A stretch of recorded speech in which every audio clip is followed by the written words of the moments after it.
I just finished recording an update on, I call it shelter euthanasia, and this is part of the rescue and shelter certification course that we have at ACE. And what it was for was to look at euthanasia in that setting. And the point is, people work at shelters or rescues to be able to help the animals. Then all of a sudden they have to decide, gee, do we end the life of this dog, cat, or other animal? And how can we make that decision? And that's what the webinar was about. What I want to do is to pull in a little bit of it so you can sort of see how that goes and what type of thinking we get into.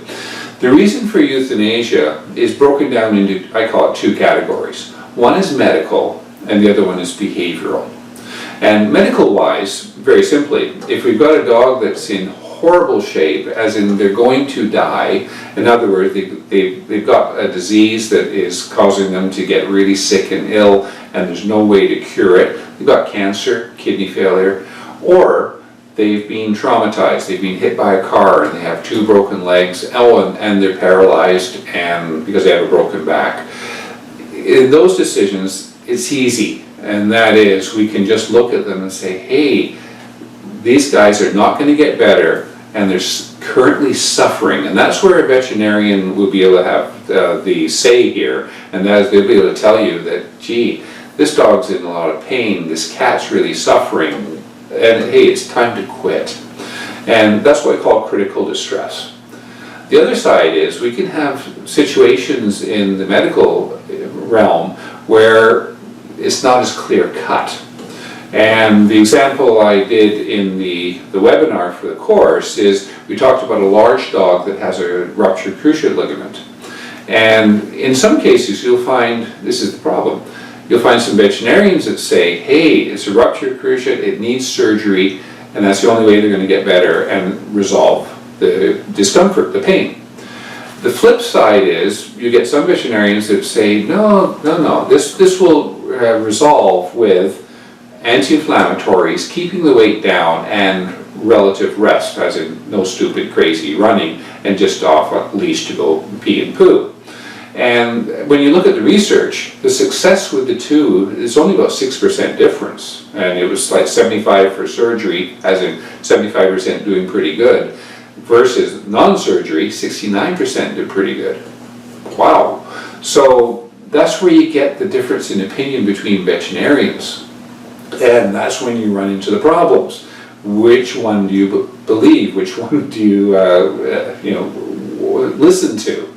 And so if you're ever unsure about that, that means, hey, get some input from another veterinarian or something, so that the shelter or rescue is comfortable with that decision.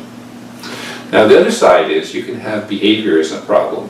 And with behavior, certainly that runs into the whole realm of, oh boy, how do we assess this animal? And the problem with behavior is that it's something where, like when I do behavior consults, I spend half an hour getting history.